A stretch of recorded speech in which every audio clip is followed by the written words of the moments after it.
E você percebeu que no início dos anos 2000 ali, quando você começou a profissão, essa sensação de estar só não era tão era gravada assim? Não era. Era o problema bem real. Era o problema do relacionamento, não consigo isso, meu marido isso, meu chefe, ou não tô feliz na minha profissão, mas parecia mais real. Uhum. Muito louco isso, né? Interessante, até a dor virou virtual, então. Mas assim, depois que você investigava esses pacientes, vamos dividir em dois, os do início dos anos 2000 e os mais recentes. Depois que você investigava, todos eles acabavam caindo numa solidão interna, ou a origem dessa dor também mudou? O que caía antes, que vou até lembrar, agora porque você tá me fazendo voltar, né? Não vim pensando nisso. Mas eu sempre caí no mesmo lugar, que era a conclusão que as pessoas tiraram sobre a vida faz ela sofrer ou não sofrer. Então, sempre foi isso, tá? Não importa qual que é o meio, se ela tá mais na rede social ou não. Então, o que eu via? Que as pessoas, quando elas vinham no meu consultório, elas contavam a vida dela. E aí, ao contar a vida delas, elas acabavam me mostrando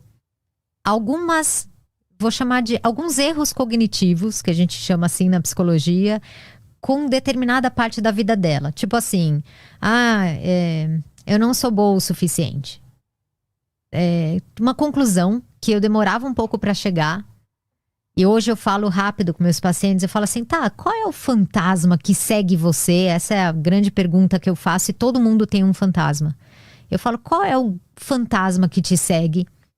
Que todo momento que você não tá legal na sua vida, cai nesse fantasma. Tipo uma frase que você ouve. Sabe, não tem o diabinho e o anjinho que a gente fala? Eu chamo de fantasma. É um fantasma que vira e mexe, cai aquela frase. Tipo, eu não sou boa o suficiente, tá vendo? Eu não faço nada direito. Olha, nada que eu faço dá certo. Eu sou burra mesmo. Sempre tem uma frase que segue a gente. Isso sempre teve. Lá nos anos 2000 e hoje também. Isso não mudou. Tá? Então, acho que o meio da vida só que traz reacende algumas frases na gente. O ambiente hoje, ele alimenta mais essa voz. Provável. Por que existe essa voz dentro da gente? Então, essa voz, por que ela surge? É isso que você está perguntando? Porque ela existe em todo mundo, né? Não sei se ela surge em algum momento ou se ela habita o ser humano eternamente. Mas por que ela tá lá? Qual a função dela? Tá, então vou voltar um pouquinho como que ela se forma. Quando a gente... Enfim, desde que a gente nasce, a gente tá vivendo milhões de experiências. Tipo, eu tô vivendo uma experiência nova com você aqui. Mas vamos dizer, lá nas primeiras experiências delas, a gente tá descobrindo o mundo. Eu não sei o que é a maternidade, eu não sei o que é um abuso sexual, eu não sei o que é água, eu não sei nada da vida. Depois eu falo porque que eu falei do abuso. E aí você tá experimentando. Não sei o que é uma amizade. E então você tá atento ao que tá acontecendo. E no momento em que você experiencia, a sua mente vai pegando aquilo e vai guardando isso como memória pra você. É uma memória. Então, seu pai bate na sua mãe. E você tá assistindo aquilo. A sua memória tá captando. Pais batem na mãe. Será que todos os pais batem? Será que é só meu pai que bate? Pode ser que ela nem faça pergunta. Ela vai na casa do amigo e os pais se dão bem.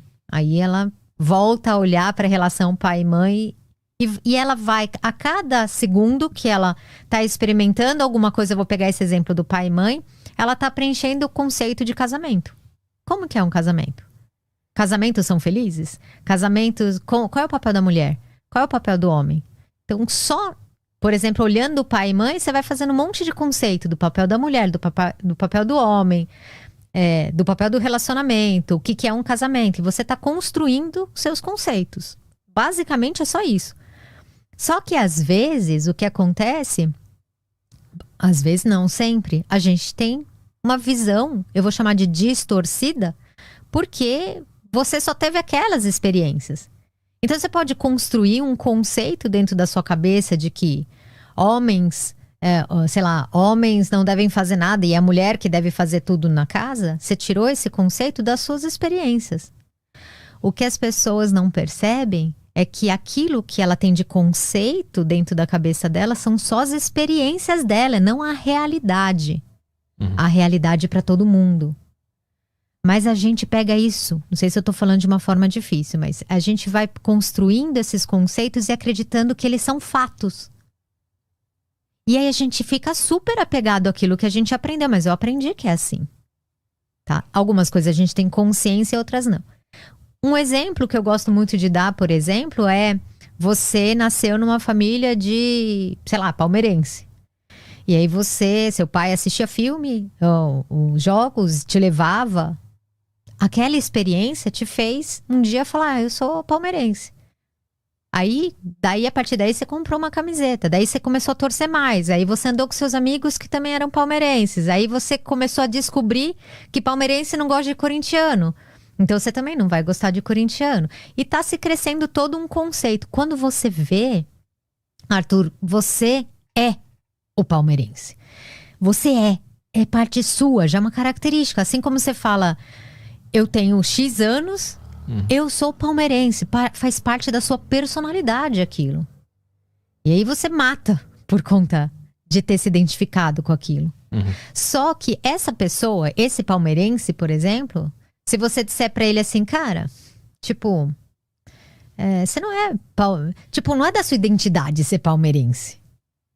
É só porque você nasceu no Brasil. Se você tivesse nascido em outro país, você já não seria, né? Mas na cabeça dele, se ele matar alguém, ele vai dar toda a justificativa, porque se ele bater em alguém, né? Não precisa ser tão trágico. Aí ele bateu no corintiano e vai falar, o cara não sei o quê, ele invadiu o meu espaço. E ele falou coisas do meu time que eu não gostei. Do meu time. Aí você começa a pegar as coisas da vida como se fossem suas, assim. O que eu quero dizer é que os nossos conceitos da vida, elas são construídas com as nossas experiências e não tem o motivo principal é só a gente entender a vida. Só que a gente entende, às vezes, errado. Pode te fazer mal o que você interpretou. Como que a gente sabe isso? A pessoa vem no meu consultório e ela começou a ter problema sempre no relacionamento. E aí você vai investigar, todo o conceito que ela fez na cabeça dela sobre relacionamento é negativo. Por exemplo, tá? A mãe dela brigava com o pai, o irmão brigava também, e não sei o que, o primeiro namorado dela era meio agressor. E aí ela pode concluir que relacionamentos são complicados, por exemplo. E aí ela vem no consultório porque ela não consegue mais construir um relacionamento saudável. A experiência que ela tem de vida é essa. É o palmeirense. Ele não consegue torcer pro Botafogo, né? Então toda pessoa que tem uma voz autossabotadora dentro de si é por causa de alguma experiência, não porque isso é intrínseco do ser humano, de ter essa desconfiança o tempo inteiro. Tá, você quer me dar um exemplo de uma voz sabotadora ou um comportamento sabotador pra eu te dizer se faz sentido isso? É uma eterna dúvida, não vai dar certo, você não serve pra isso. Eu imaginei que todo mundo tinha isso, independente da sua infância, da sua experiência na época de criança. Tá, então vamos pegar como algo sabotador. Não vai dar certo. Você não vai dar certo a relação com alguém? Não, trabalho, tá bom. Seu sonho. Tá, a voz fantasma diz pra ela que não vai dar certo.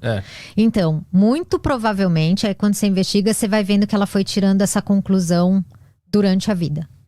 Às vezes pode ser uma única experiência traumática, aí eu já vou falar por que guarda na cabeça, e aí ela guarda aquela experiência. Tipo, pode ser uma frase de uma mãe muito bem falada, com muita energia para uma criança, do tipo, cara, você não serve para nada. Nada você faz direito. Você ouve isso da pessoa que é mais importante da sua vida, pode ser uma dessa pra você ficar com essa sensação de que essa é a realidade. Mas por que o ser humano se atrela tanto ao trauma? Isso, essa é uma boa pergunta. Muito ruim, né, que a gente tenha isso. Mas é verdade, a gente tem mais chance de ficar grudado em informações ruins do que boas. Por quê?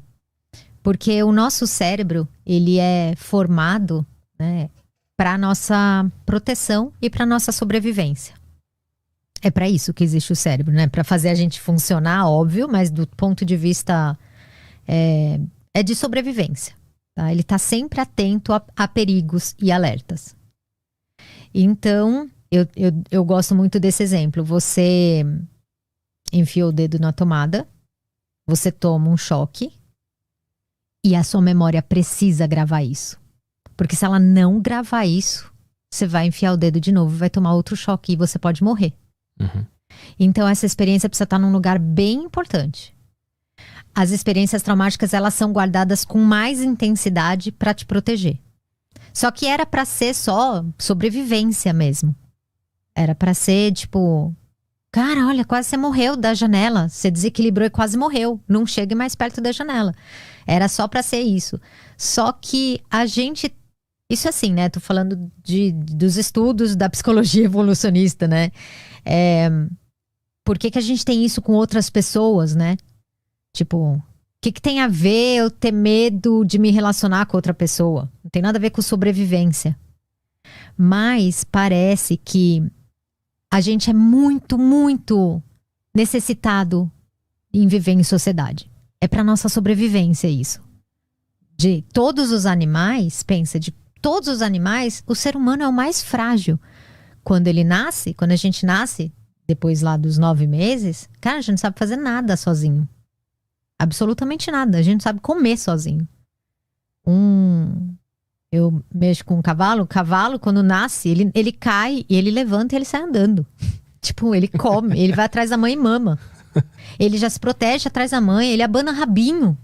Né? E a gente é muito indefeso. E para nossa sobrevivência, a gente precisa dos outros. E o nosso cérebro sabe disso, que a gente precisa dos outros. Então ele também, para nossa sobrevivência, meio que ele quer ser aceito pelos outros. Porque ser aceito é fazer parte de grupo, e fazer parte de grupo é sobreviver. Tá, a vida humana resumida, então, é superar traumas que causaram na gente. E aí a gente tenta arrumar, a gente tem mais filhos e passa um pouco mais de trauma. E esse é uma mulher, saco, é um grande arremedo de traumas. Eu não gostaria de reduzir a gente tanto assim, que é meio triste, mas tem uma coisa que acho que é legal a gente falar aqui. Embora, de fato, a gente vai traumatizar filhos, né? Em alguma coisa, porque eu sou muito boazinha, e vai falar, ai, minha mãe era muito boazinha, deixava muito. Aí você é brava, ai, minha mãe é muito brava. Então, tipo, eu já vou ser assunto de terapia das minhas filhas, com certeza. Isso eu já sei. Mas tem uma coisa que se você der para os filhos, você protege. Ele pode ter trauma, mas ele não quebra. Se você der, vai ser, parece piegas que eu vou falar, tá? Mas se ele tiver certeza que ele é amado pelos pais, amado mesmo, assim. Eu vejo isso, estou falando isso pelo meu consultório. As pessoas que têm certeza que foram amados, mesmo os pais errando, sabe? Eles têm os buraquinhos na vida deles, capenga aqui, fica com uma ansiedade ali, mas assim, segue a vida, né? Segue a vida. Quem tem dúvida se foi amado ou quem foi abandonado de verdade, assim, cara, o buraco fica muito quebrado. É uma coisa impressionante.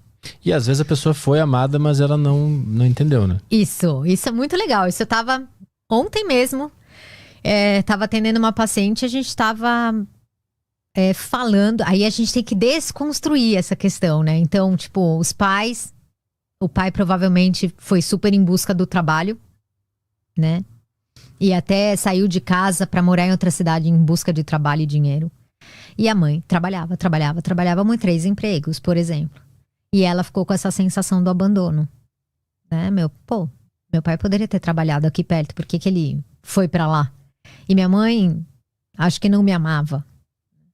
Mas aí a gente fez toda uma construção, tem feito, mas toda uma construção de conseguir olhar pra essa mãe de uma outra forma. Tipo, cara, se o pai não tá lá, é uma mãe separada, com 3 filhos, alguém tem que pagar conta, essa mulher saiu de casa, tudo bem, não, né? A gente tem que reelaborar a história, porque o que faz a gente sofrer também é a historinha que a gente conta dentro da nossa cabeça, né? Sim, que não necessariamente é verdade, né? Exato. Aí nessa hora a gente precisa, a terapia ajuda pra, vamos olhar, que é a tal do ressignificar, né? Que encheu o saco essa palavra já, né? Tem palavra que já encheu o saco, né?